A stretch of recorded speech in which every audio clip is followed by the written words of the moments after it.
상급지로 갈아타기 적절한 시점이 언제라고 생각하세요? 적어도 2021년도에서 매입하는 거 멈추시죠? 더 올라가지고 안타까운 상황이. 그래서 단순하게 입지만 보면 안 돼요. 프리지아님, 네, 말씀하신 지금 바로 매입하는 게 맞는 거 좀 너무 많이 올라서요. 네, 뭐 제가 이제 이 그 아파트를 투자하는 방향성이 이제 소액이라든지 그 다음에 소액이 아닌 경우, 그 다음에 뭐 좀 돈이 많은 경우 이렇게 구분해서 보는데, 예전에는 불과 1년 전까지만 해도 인천에 대해서 뭐 이렇게 뭐 적극적으로 투자를 하라고 얘기는 안 했어요. 근데 인천 같은 경우에 호재가 많은 게 많아요. 후리지아님. 그래서 특히 연수는 1등이잖아요. 1등. 이제 가격 상승도 그렇고, 인천에서는 이제 부동산의 가치가 제일 높은 거니까, 일단은 지금 매입하는 거 멈추시죠. 그러면은 나중에 또 더 올라가지고 안타까운 상황이 발생할 수 있을 거예요. 그래서 저는 늘 얘기를 하는 게, 투자는 항상 내일보다 오늘이 더 좋아요. 지금 상황에서는요. 그리고 적어도 2021년도에서는요. 그래서 많이 오른 거는 당연해요. 왜냐하면은 지금 많이 안 올랐으면 접근하시면 안 돼요. 왜냐하면 그만큼 입지 가치가 없다는 거니까. 그래서 후리지아님 같은 경우는 조금 더 용기를 내셨으면 좋겠고, 제가 모든 사람들 공통적으로 얘기하는 게 시간을 아끼라 시간을 아끼라는 말을 많이 해요. 근데 시간을 아끼려면 이제 결정을 해야 되고 용기를 가져야 되는데, 그런 부분들이 상당히 좀 어려운가 봐요. 전 좀 부탁을 좀 드리고 싶네요. 지금 매입하시는 게 맞고요. 그 다음에 매입하고 나시면은 아마 상황들이 조금은 바뀔 거예요. 마음의 상황들이. 예. 그래서 좀 부탁을 드릴게요. 대표님께서는 1주택자가 상급지로 갈아타기를 하기 전에 적절한 시점이 언제라고 생각하세요? 지금 바로 또는 7월에 대출 규제가 풀린 시점, 또는 대출이 풀리고 두세 달 후, 언제가 가장 적절한 시점이라고 생각하세요? 저는 이 대출 유무도 중요한데요. 일단은 저는 갈아타는 건 내가 현금이 아무것도 없어요. 아무것도 없는데 내가 갈아탈 수 있는 상급지에 내 돈에 접근할 수 없으면요, 가만히 있는 게 맞다고 생각을 해요.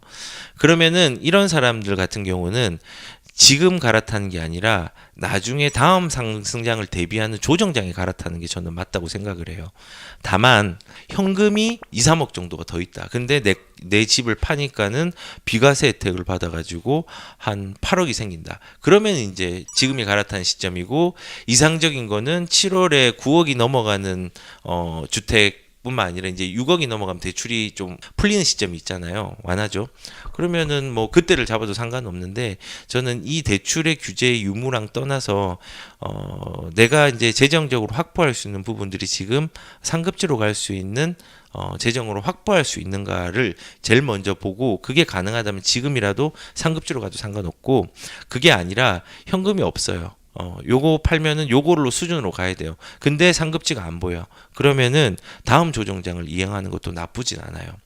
다만 조건은 입지가 지금도 조금은 나쁘지 않은 경우를 이제 말씀을 드리는 거예요. 그래서 저는 언제 갈아탈까요 하면은 정확하게 잘 몰라요. 하지만 갈아탈 시점에 대해서는 내 형편이 되게 중요하다고 생각해요. 그래서 단순하게 입지만 보면 안 돼요. 아까 말한 것처럼 입지만 보고 들어가면은 내 생애 주기도 생각 안 하고, 내가 지금 영끌을 했는데 영끌의 규모가 내 생애 주기로 대출을 갚을 수 있는 능력이 이제 2, 3년밖에 안 남았는데 지금 또 영끌해서 갔어. 그러면 또 안 되거든요. 그래서 지금 물건을 봐야 되고, 두 번째는 현금 확보라든지 자금 여력들을 우선 봐야 되고, 그게 되면 상급지고, 그게 안 되면은 조정장으로 가시는 게 조금 기다리시는 게 좋을 것 같은 생각이 듭니다. 김은정님, 일시적 2주택 팔면 안 되는 거죠?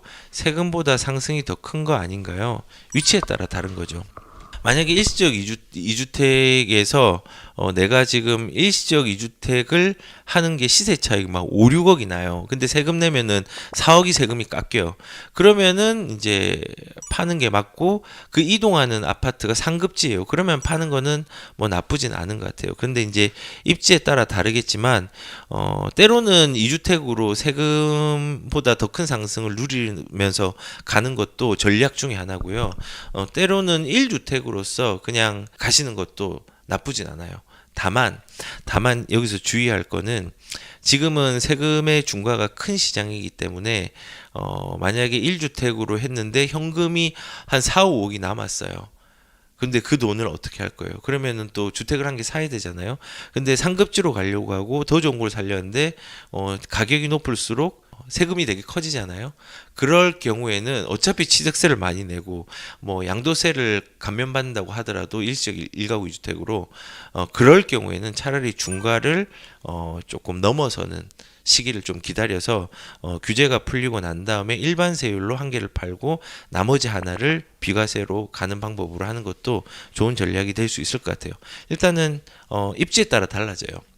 때로는 사용해도 되고 때로는 사용하면 안 돼요. 세금보다 더 큰 데는요. 그래서 김은정님은 제가 그냥 지역이 없고 이제 가격 차익이 얼마인지를 몰라서 우선은 두 가지 트랙이 다 가능한 시기는 맞다라는 얘기를 말씀드리겠습니다. 예, 그리고 꾸준히님께서 다주택자인데 어떤 시점에 팔아야 할까요? 다른 주택은 어디인지 모르겠지만요. 규제 이후의 시장까지 다주택을 끌고 가라. 그리고 조정이 일어난 이후에 안정화된 시장에 사람들이 관심이 없을 때 그때 갈아타기로 집을 모으거나 그렇게 하는 게 좀 필요할 것 같아요. 모은다는 표현이 뭐 조금 거부감이 들 수도 있겠는데 저는 집은 한 채 이상이 있어야 된다고 생각하는 사람이에요. 왜냐하면 한 채로는 뭔가를 대응할 수가 없어요. 그리고 그러면은 모든 사람들이 다 두 채씩 세 채씩 가져야 되냐? 아니요. 이게 순환하는 거예요. 부동산이 순환하는 거예요. 처음에 뭐 이제 젊은 분들 20대 30대가 집을 뭐 두 개, 세 개를 가질 수 있나요? 못 가질 경우가 더 많아요. 그런데 이제 은퇴를 하고 현금 순환이 필요하면 집을 팔 경우도 있어요. 그리고 전세의 어떤 수요들이 나중에는 매매의 수요로 전환될 수 있어요. 이런 식으로 내가 다주택이면서 전세 수요를 내고 은퇴자는 또 집을 팔 수도 있고 현금 순환을 만들 수 있고 이게 계속 돌고 도는 거예요. 그래서 저는 이제 은퇴를 준비하는 사람이라면 그리고 젊은 사람이라면 종잣돈으로 집을 한 개를 사서 팔고 사는 것도 좋은데요. 집을 뭐 일부 한두 채 정도까지 최소 두 채 정도까지는 늘려서 시장을 대응하면 좋을 것 같아요. 그래서 사람들이 얘기하겠죠. 투기꾼이구나.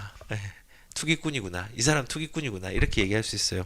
그렇게 얘기해도 저는 뭐 할 말은 없지만 투기꾼이라기보다는 저는 생존 수단이라고 생각해요. 누구도 나를 보호해주지 않는데 나를 보호하기 위해서 내 가족을 보호하기 위해서 필요한 건요 보편적인 복지를 기다리는 것보다 적극적으로 특별한 복지를 내 스스로 만드는 게 되게 중요하다 생각해요. 그래서 그런 수단으로서 뭐 주식도 좋고 뭐 다 좋은데 저는 제 결에 맞고 안전하다고 생각되는 게 부동산이라 생각했어요. 부동산 되게 재밌는 게 365일 다 투자할 수 있는 여지들은 있어요. 내 여건에 맞게. 다만 용기가 필요한 거고 돈의 문제보다 용기의 문제가 더 필요한 거거든요. 그래서 지금 제가 사고팔고를 많이 하지 말라고 했지만요. 이제 상황을 봐서 내가 2주택으로 늘릴 수 있는 사람은 늘리시고 규제가 풀릴 때까지 기다리시면 돼요. 그럼 취득세 중과되지 않느냐? 중과되죠. 하지만은 적정 수준에서 취득세를 중과하더라도 지금 규제가 풀리면 양도세가 나중에 풀리는 시점이 오잖아요. 그 시점에 취득세는 필요경비로 공제가 돼요. 공제가 되어서 세 구간이 조금 좁아지겠죠. 물론 그 내가 취득세 중과세를 낸 만큼 거기에 빼는 게 아니라 세 구간을 줄이는 역할을 할 수 있는 거예요. 그렇게라도 줄일 수 있으면 좋잖아요. 그래서 나만의 어떤 생존 전략으로 부동산을 1주택으로만 가면 되겠지라는 생각도 좋지만 물론 상급지로 되게 좋은 데로 가면 상관은 없어요. 근데 그렇지 않은 경우라면요. 내가 적은 투자금으로 투자할 수 있는 시기가 있어요. 기회도 있어요. 미분양 안 나올 것 같죠. 나중에. 지금 상황에서는 진짜 이해가 안 되는 미분양의 시장이 나올 수 있어요. 그럼 20대나 30대는요, 기회가 두 번 정도는 더 있을 거예요. 저같이 40대 중반이 넘어간 사람은 이제는 마지막 기회를 이제 노려야 되겠죠. 노려서 내 재산을 지킬 수 있는 어떤 좀 시간들을 가져서 은퇴를 좀 특별하게 준비하는 사람들이 많아졌으면 좋겠다는 생각이 듭니다.